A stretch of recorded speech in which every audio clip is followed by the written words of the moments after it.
welcome. We were actually debating if we should just do the session with, hi, I'm Christian from Intel, we're bad guys, thank you very much.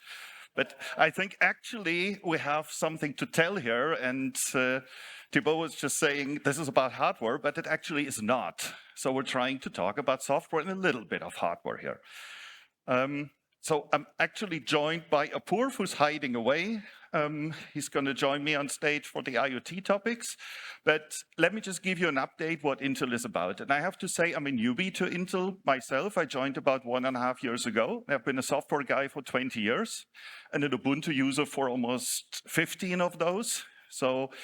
And I'm drinking a little bit from the fire hose myself.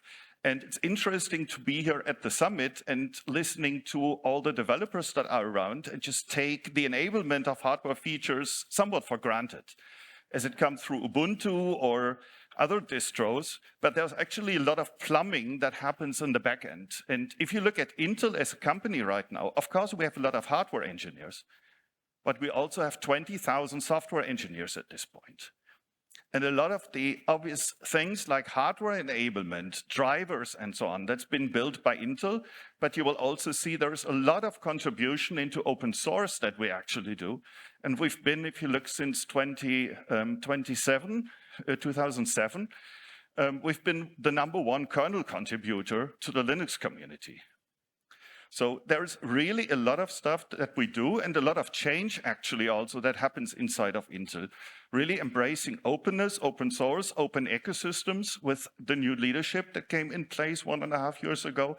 And that's basically what we really want to focus on in this session. So really not that much hardware, I guess.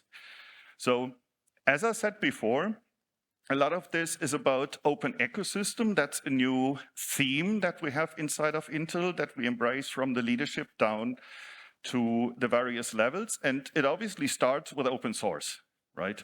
It's Linux, but it's also runtimes. So our CTO was actually telling a story last week in an internal employee meeting where he was saying he was meeting one of the big hyperscalers, senior guy, and they were talking about, optimization of runtimes, and the guy was very proud of all the work they are putting into the Java runtime.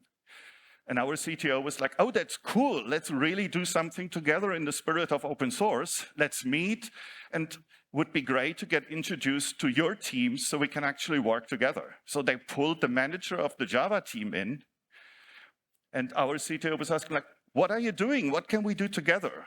The guy was saying, well, we take the stuff that you guys put upstream. So found this kind of interesting, but I think it's not very well known, the effort that Intel is actually putting into the community, optimizing runtimes like Java, Python, contributions to Kubernetes. But then if you look at it further, it's also about hardware, openness and hardware. You might have heard the RISC-V talk. Intel also joined that. So we're also embracing open hardware architectures. And that's, I think, a big change. Also PCIe, other standards, and it really goes along also to open APIs, open data models. So very, very broadly, big change. And if you go to the GitHub repositories that we do, there's really a lot of projects that are open source. Honestly, it's the same as in other open source projects. Some of them get deprecated, let's be honest about that, but others are becoming really successful and broadly adopted, right? So big change here from an Intel perspective. As we are at the Ubuntu Developer Summit, let me just point you back to Intel innovation. That was probably a good, well-kept secret. So Intel started to do a developer conference again. That was 4 weeks ago, 5 weeks ago in San Jose. And we actually got Mark Shuttleworth on the keynote of Greg Lavender. So both keynotes from our CEO, Pat Gelsinger, and Greg Lavender, the CTO, are still available on YouTube. I found it quite interesting to really see what is cooking, what's happening from a technology side, and what we announced from the software side in Greg's keynote is actually a broader effort to collaborate with Ubuntu and really make it easy for end users in a very broad sense to get the innovation, the open source, early into the Ubuntu distribution and just be able to use it and get also support from the community. So we're working on this. We're trying to flesh out the details, but we really want to drive adoption, make it easier, and not everybody, I mean, we're developers here. A lot of us can compile a kernel. Not everybody who's using Ubuntu can do that. So they want performance, and they want the latest features that a silicon offers. And that is really what we're trying to do in this collaboration. And there is also aspects of looking into newer ISAs and so on. And there was also a discussion like, where do we find the right balance in the earlier RISC-V discussion? So we're working through it, stay tuned. And if you have a little bit of time, I would just recommend go and watch the keynotes. It's on the Intel YouTube channel. And you will see what happens. Couple of topics here. AI, obviously, I'm going to touch this a little later. Scalability, so there are a couple of new features that we bring into the CPUs that are coming out. Security is going to be a big topic. I also touched that a little later in this presentation. So very broad set of features, of topics that we're trying to cover and that we will cover. So let me take you a little bit through the three main business units and what's cooking here. So the Intel business, very easily you can split into data center and AI, client compute, and IoT.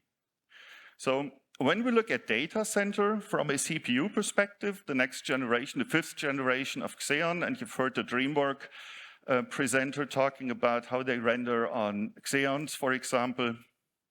Next generation is going to be announced in December. So that's coming, couple of interesting features on that. But there's also a new CPU, and Pat was announcing that at Innovation called Sierra Forest. And that gives you 288 cores on one CPU, which is quite interesting. So that's really, of course, with that CPU count, not tailored for you as a desktop user. I think there are a lot of developers here that would love to have that under their desk and enjoy that, but it's actually really going towards the CSPs. Then there is a set of GPUs. Obviously, if we talk AI, there is the question of GPUs and what can we offer there. So there are a couple of data centers cards that we're working on, and just to call something else out, and that's a little bit more of my own background and heritage. So I've done a lot of work in enterprise deployments and enterprise Linux for the longest time. CXL, which is some of you might have heard about Optane, persistent memory. CXL is basically a standard that will be able to give you an expansion of DRAM on the large servers. And in my old environment and my old work area, which was in memory databases, I saw systems that went up to 32, 48 terabyte per one machine. And if you see the DRAM prices associated to it, it's getting pretty expensive pretty quickly. So CXL is an interesting way here to give the machine more memory and accelerate that. From the developer perspective, there's a lot of collaboration with Canonical on the CPU updates that happens. So there is magic for you as an end user, but actually there is enablement towards the kernel to enable the latest generation of CPUs. It works okay-ish if you just put an old Ubuntu version on a new server, but you're not getting the latest performance. And it's pretty easy. If you think about this, you need a later GCC version, for example, to really address the new features that the CPU gives you. And it's not coming by magic if you throw an old kernel on it. Right? So there's work there. Confidential computing is a pretty hot topic if you think about cloud and data sovereignty. So I'm from Germany. We're very crazy about data protection. And from that perspective, there is confidential computing. Canonical posted a blog post 2 days ago on it, on the first prototype, embracing a technology called TDX, which basically encrypts a whole VM in memory. So it's getting intransparent to the admin of the host. and you get an additional level of protection. It's especially interesting if you think about CSP use cases, public clouds, where you move data. AI is one of these examples. You trained a model. It's very valuable. You can move it into the cloud, additional level of protection. We're working on that. And then there's a set of accelerators that we built into the latest server CPUs. QAT is one that accelerates crypto operations that we're looking into to enable. Some of them are not. And obviously higher core counts. If we go to 288 cores, as an engineer, you will understand that needs a little bit more of coordination, and it's a little bigger problem than if you have like 60 cores. Okay, let's talk about desktop. The new generation of the Intel Core on the desktop is also coming in December. It's the 14th generation. It will be called Intel Core Ultra. Pat talks in this innovation keynote about it as the AI PC, because besides the usual things you would expect, like more hybrid cores, we introduced that with Raptor Lake, that you have performance cores and efficiency cores on the CPU. We also integrate the NPU. So if you've seen the WSL presentation this morning, the neural processor, that's also on Meteor Lake. And that will give you some of the magic that we've seen this morning. But from a Linux perspective, we're actually debating with Canonical and the community what are the interesting use cases, because the Teams client, I think, still doesn't run very well on Linux. There's room for improvement, and that's one of the use cases that Microsoft has on the desktop CPU. From the developer and software side, same thing here, kernel updates, the NPU drivers are upstream accepted, that's fine. The SDKs are available on intel.com at this point. We work to get them integrated.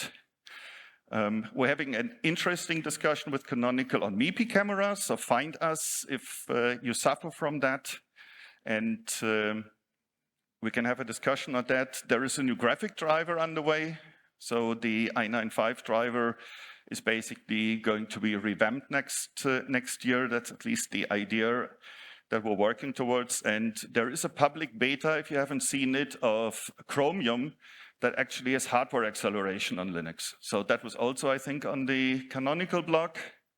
So that's also one deliverable that we actually worked on together as a team in the last couple of weeks.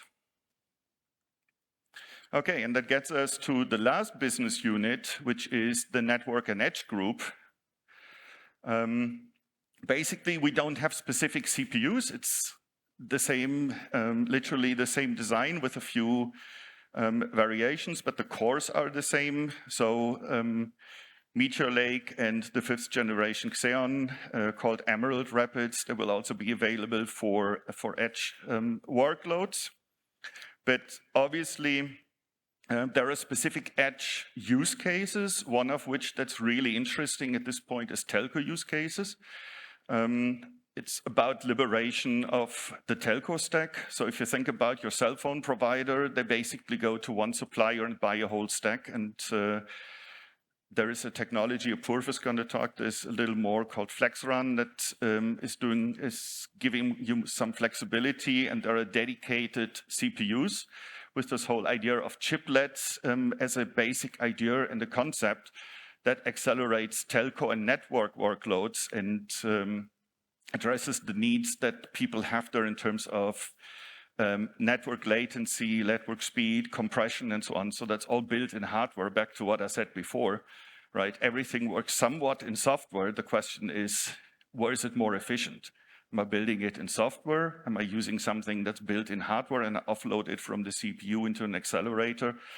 That really depends on the use case and what the customer, the end user really needs. And as we're talking about network here, there are also several network cards that are out there. Interesting things that we're looking into is time-coordinated computing.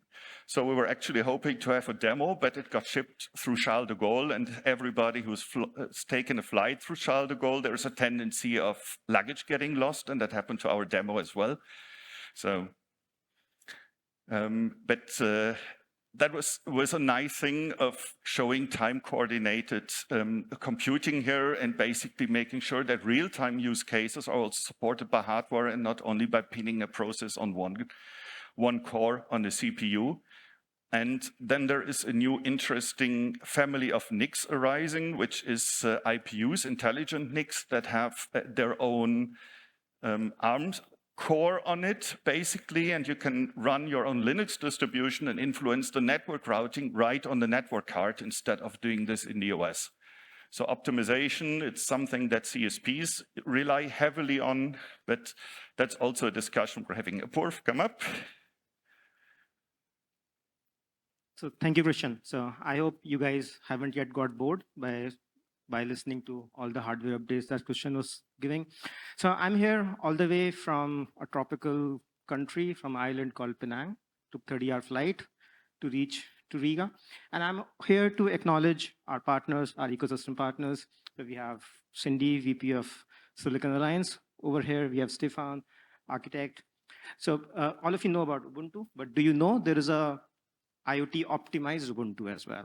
So there is an IoT optimized Ubuntu, which is essentially being optimized for Intel IoT platforms, which is sufficing certain use cases, which is very specific to our IoT customers, be it industrial, healthcare, retail. So I would really like to call out and acknowledge our ecosystem partners, Canonical, in helping us come up with something which is very optimized for IoT use cases, like real-time, time-coordinated computing, time-sensitive network, which is gaining more and more traction within the industrial world.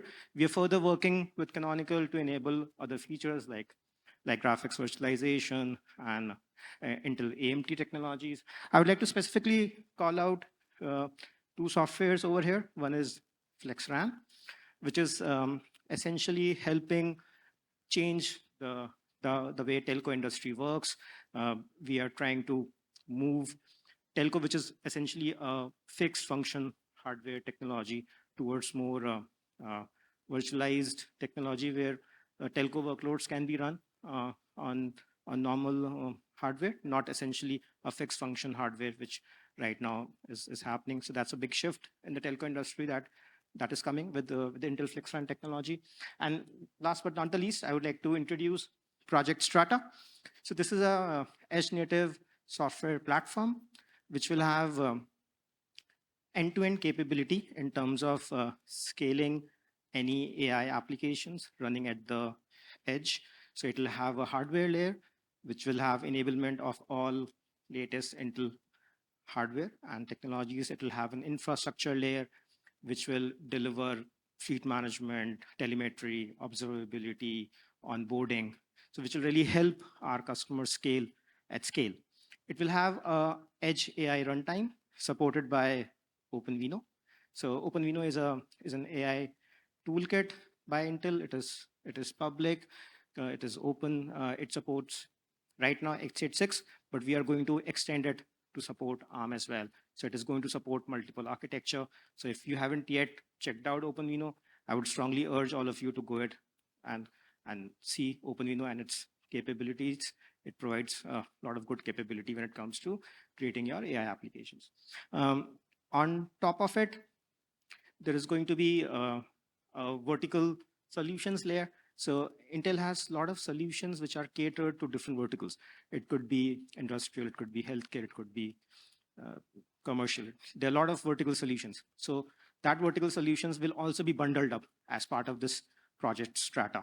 So with this offering, our customers, our partners, developers, you don't have to go and try to figure out which piece to get from where on. You can just go ahead with this particular one solution and everything would be there.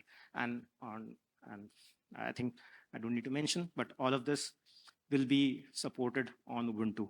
So again, thank you to our partners and thank you for having me here. Okay, thanks, Apurv. So let's drive this up. So I started with, we have 20,000 developers. And this is just a non-complete list of the projects that actually we contribute to from an Intel perspective. And when I saw the slide for the first time, I found it actually very impressive.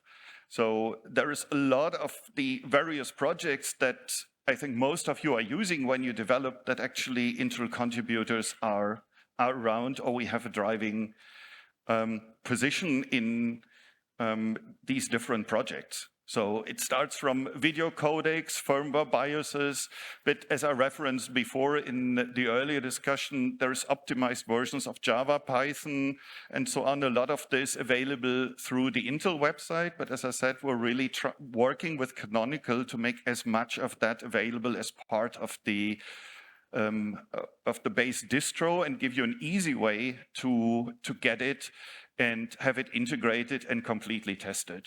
So Apurv mentioned OpenVINO is one thing in the AI space. PyTorch is one thing where we're a leading contributor. And then obviously also projects like DPDK that we're really deep into and where we do a lot of the optimization for the hardware in the end, besides just contributing code. So you get really good performance. And it's not only running, but it's running as best as it can. One big topic going back to Intel innovation that we talked about there was liberation of AI. So that is something where we're really trying to drive, and there is a Linux Foundation announcement recently of the companies at the bottom right of the slide joining forces to really opening up the ecosystem, the APIs, how it's being consumed. There are projects that we've been talking about to bring AI directly into the browser and make it accessible from even a web application. And I was actually talking to one of the Canonical developers earlier, getting it out of generating funny pictures.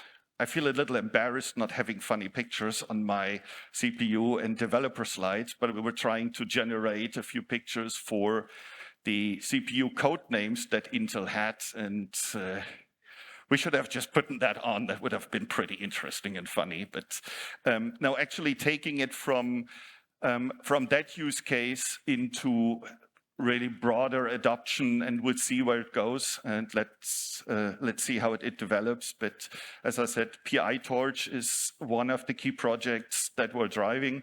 A lot of the Intel optimizations are upstream accepted for PyTorch, and that is also, I should say that, upstream first is what we're doing from an Intel perspective. As you all know, there's sometimes a lot of discussions and it's slowing down, and that's all good. I'm not criticizing that.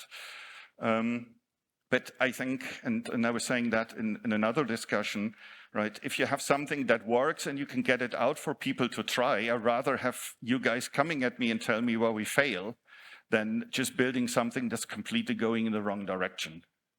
So again, a lot of it is open source. It's out in the wild, and you can go try it out, pull it from GitHub, and ultimately we want it to be easy to adopt for Linux users through the distribution, and just give people also the opportunity to have support around it, because I think that's critical, especially if you go out of your personal use into a commercial use and you think about large corporations like DreamWorks running production systems on it. I think you don't want to be in that person's shoes if you have a bug in the kernel and everything crashes like 5 seconds before the movie is finished rendering. So that's probably an unpleasant discussion to have. Anyway, to wrap this up, I spoke about the new CPU innovations, Emerald, Rapids, Meteor Lake, and so on. So we've launched during Intel Innovation also a new kind of initiative called Intel Developer Cloud. That's available under cloud.intel.com, and it basically gives developer an early access to the latest generations of CPUs, GPUs in a closed environment. If you go there, it's all Ubuntu based. So you should all be very familiar with getting a VM, for example, that's on 2204 and start deploying things on it. So it's available. I think there are ways to get going. There are 3 tiers for it. There is no intention from Intel to compete with the hyperscalers. Let me put this out as well. So we were trying to set up a ML Ops workshop, and there was a lot of back and forth with Intel IT to open firewall ports. So that's not the intention of it to run production workloads, but it is there. Check it out if you want to, and we just wanted to close with that. So I think that's almost on time.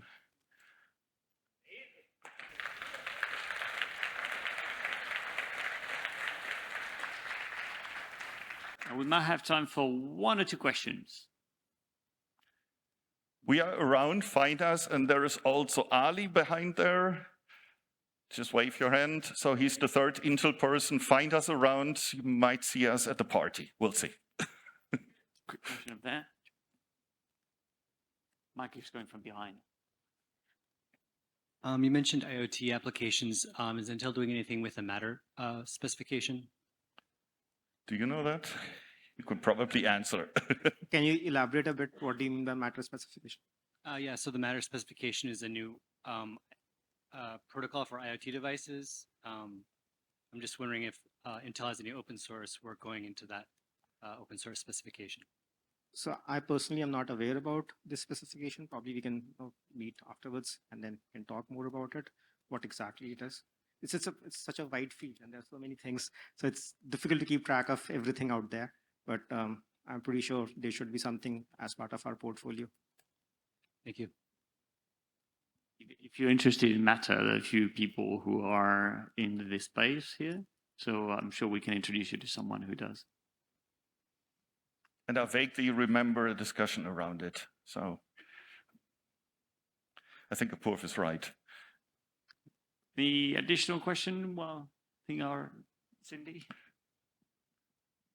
Hey, Christian. This is getting scary now. I know all your secrets. You should be worried. You talked briefly about Meteor Lake. There's some super interesting power management that's coming that's quite new there. I don't know if you want to comment on it for people who are not so familiar about what's going to be in Meteor Lake.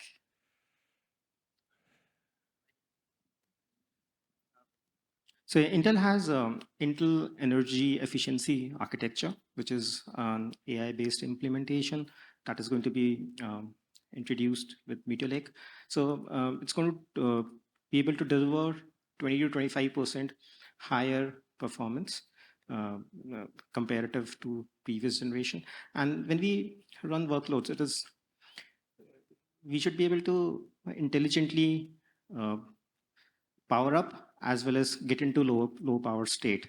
So that is where the overall efficiency going to come in with Meteor Lake.